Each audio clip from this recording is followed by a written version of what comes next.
Broker बोले खास पेशकश हमारी, जिसमें कि तमाम ब्रोकरेज हाउसेस की रिपोर्ट्स को खंगाल के पढ़ के सिर्फ 4 शेयरों पे जो है बातचीत करने के लिए लेकर के आते हैं हर्ष। और हर्ष तमाम सारी जो है रिपोर्ट्स के साथ मौजूद है। हर्ष, आज की पहली कंपनी कौन सी होगी? जी, सबसे पहली कंपनी आईवेयर लेंसकार्ट की हम लोग बात कर लेते हैं यहाँ पर।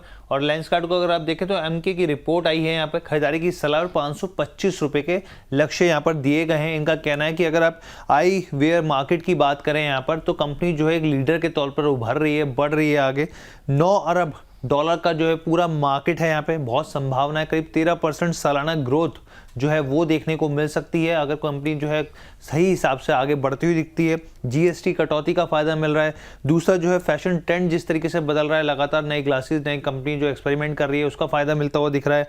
टेक्नोलॉजी आधारित जो है उसका विस्तार कंपनी कर रही है, ये एक पॉजिटिव है। बिजनेस मॉडल जो है उसमें मजबूती आ रही है। मुनाफा जो है आने वाले दिनों में जल्द ही आता हुआ दिख सकता है। और विजन केयर और साथ ही ऑडियोलॉजी और साथ ही स्मार्ट चश्मे जैसी जो चीजें हैं वो नए मौके के तौर पर उभर रहे हैं इस कंपनी के लिए। लेंसकार्ट हाल की लिस्टिंग, अरुण सर आपसे जानना चाहेंगे। हालांकि हम में से खाली आपके ही आंखों में चश्मे नहीं लगे हैं, बाकी सब तो चश्मे लगाए हुए हैं। कैसा भविष्य दिखाई दे रहा है सर? विपुल जी, इस पे तो मेरी कोई टिप्पणी है नहीं, पर ये कंपनी मुझे अच्छी लगती है क्योंकि इसमें से काफी बार शॉपिंग वगैरह होती रहती है घर में। पर कंपनी फंडामेंटली तो सभी को पता है, जो वैल्यूएशंस की काफी बड़ी डिबेट है।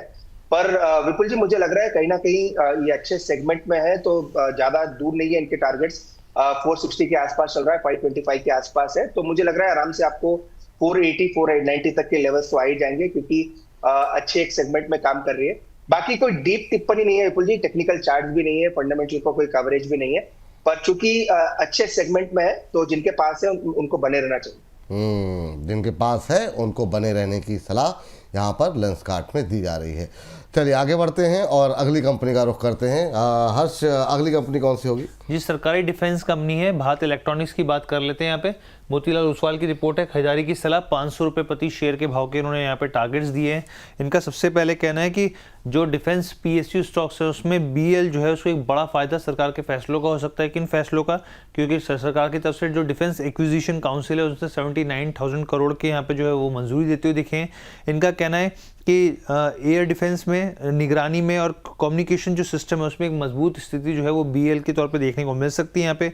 लेकिन ये जो ऑर्डर है वो तुरंत मिलते हुए नहीं दिखेंगे। 2 से 4 सालों में जो है ऑर्डर की संभावनाएं मजबूत दिख रही हैं और इससे जो है स्टॉक को फायदा हो सकता है। ये बात बीएल को लेकर के निकल के आई है। 500 के लक्ष्य यहाँ पर खरीदारी करें। मोतीलाल ओसवाल की रिपोर्ट यहाँ पर निकल के आती हुई। अंबाला मैम, क्या टिप्पणी रहेगी आपकी जो है बीएल को लेकर के? 500 रुपये के लक्ष्य निकल के आए हैं। साल भर के व्यू से आई डू अग्री, बट अभी नहीं खरीदना। और खरीदने के लिए जो भाव बनेगा 370 के आसपास मोस्ट कंफर्टेबल प्राइस है। 391 पर है, थोड़े दिन वेट करिए, ये भाव आ जाएगा, तब आप एंट्री बिल्कुल प्यार से कॉन्फिडेंस के साथ में बना सकते हैं। एंड रही बात टारगेट, तो साल भर का नजरिया रखा है तो बिल्कुल ही पॉसिबल है। चलिए ठीक है, ये बात बीएल को लेकर के निकल के आई है। मोतीलाल ओसवाल की रिपोर्ट यहाँ पर निकल के आई है। और अगली रिपोर्ट के लिए फिर चलते हैं हर्ष के पास। हर्ष, अगली रिपोर्ट क्या कह रही है, किस सेक्टर से है? जी, पेट्रोनेट एलएनजी की बात कर लेते हैं यहाँ पर। और देखिए, इन्वेस्टेक की रिपोर्ट है। खरीदारी की सलाह 400 रुपये के लक्ष्य दिए और उन्होंने जो टारगेट्स थे बहुत ऊपर के दिए। 44% जो है इनको अपसाइड यहाँ पर दिख रहा है। क्यों दिख रहा है? सबसे पहले इनका कहना है कि 2026 में ग्लोबल एलएनजी की जो सप्लाई है उसमें तेजी से बढ़ोतरी देखने को मिलेगी। इसके अलावा इनका कहना है कि भारत के लिए सस्ती एलएनजी जो है वो बहुत ही फायदेमंद हो सकती है। यहाँ पे इंडस्ट्रियल डिमांड जो है वो दोबारा बढ़ने की संभावनाएं पूरी दिख रही है। यहाँ पे दहेज टर्मिनल का जो विस्तार है, एक्सपेंशन है, वो पूरा हो गया है यहाँ पे। ये एक पॉजिटिव पॉइंट गिनवाया इन्होंने। और अगर लॉन्ग टर्म के हिसाब से देखें तो कॉन्ट्रैक्ट्स जो है उसमें जोखिम जो है वो बहुत कम दिख रहा है। यहाँ पे 1 साल में स्टॉक में गिरावट देखने को मिली है। वैल्यूएशन काफ़ी आकर्षक दिख रहे हैं। 3 से 5 साल के हिसाब से अगर देखा जाए तो भारत में एलएनजी डिमांड जो है वो काफ़ी हद तक बढ़ने की उम्मीद है और इसलिए इनको ये स्टॉक पसंद आ रहा है। चलिए ठीक है। पेट्रोनेट एलएनजी पे भी अभी हमने थोड़ी देर पहले बातचीत की थी।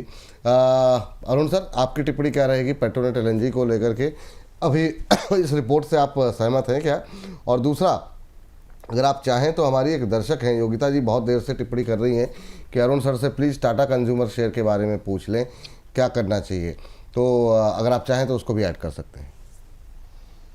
बिल्कुल विपुल जी, पेट्रोनेट का चार्ट अच्छा है। मुझे लग रहा है ये स्टॉक यहाँ से अच्छा कर सकता है। चार्ट पे प्योर मैं बता रहा हूँ 320 325 तक के भी टारगेट आ सकते हैं। तो जिनके पास है होल्ड करना चाहिए, 269 का एक स्टॉप लॉस मेंटेन करें। स्टॉप लॉस काफी छोटा है और टारगेट्स बड़े स्टॉक में आ सकते हैं। जहां तक टाटा कंज्यूमर की बात है, काफी अच्छा चार्ट है, आज थोड़ा प्रॉफिट बुकिंग जरूर आया है, पर मुझे लग रहा है स्टॉक में बने रहे। 1230 1235 तक के टारगेट इसमें देखने को मिल सकते हैं, तो टाटा कंज्यूमर में बने रहे, चार्ट अच्छा है।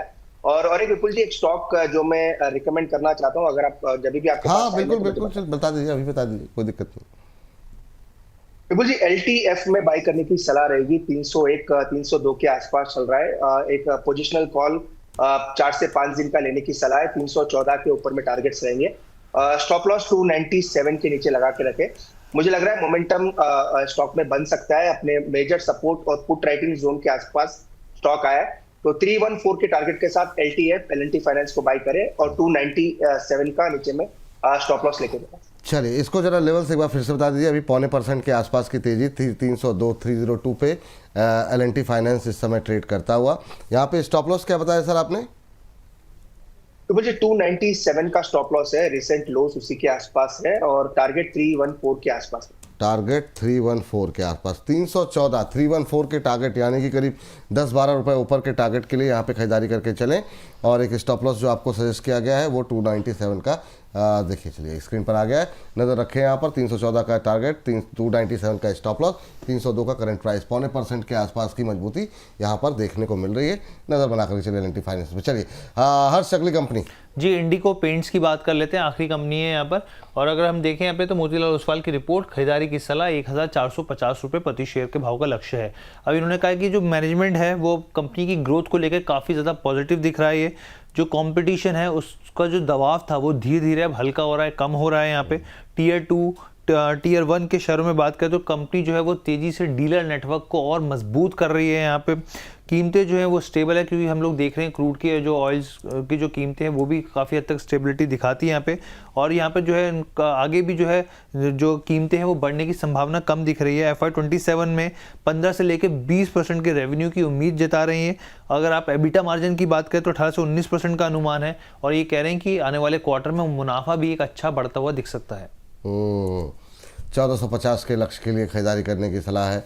एक इंडिगो जो है सरदर्द बढ़ाई हुई है, यहाँ पे जो है खरीदारी करने की सलाह है। माफ़ कीजिएगा। अंबाला मैम, आपकी टिप्पणी? Yes, alright. तो इन्होंने 1450 के जो टारगेट दिए हैं, टारगेट बड़े नहीं दिए, ठीक है, लेकिन बाइंग मेरे हिसाब से थोड़ा सा रुक के करेंगे तो ज्यादा बेटर है। और वो बाइंग इन माय ओपिनियन आएगी लगभग आपको 1050 के आसपास। तो अभी भी 70 पॉइंट्स दूर है, तो थोड़ा सा वेट कर लीजिए, पुल बैक अवॉइड करो। 2-3 दिन में अगर आपको 1-2% 3% का पुल बैक दिखता है तो इंपल्सिव डिसीजन ना लेकर के आप अच्छे प्राइस का वेट कर लीजिए 1050 के आसपास में। एंड यस, जो टारगेट्स दिए गए हैं बड़े नहीं है, आपको साल भर में ये इन्होंने 1470 के आसपास 50 के आसपास का जो रेट दिया है ठीक ठाक है। आई मीन लगभग मैंने जो इसमें प्रोजेक्शन देख पा रही थी, अभी हम लोग इसको डिस्कस भी कर रहे थे, 1500 के आसपास के इसमें टारगेट है, तो ठीक है, दायरे के अंदर ही है, लेकिन बाइंग अच्छी करने की कोशिश करिए।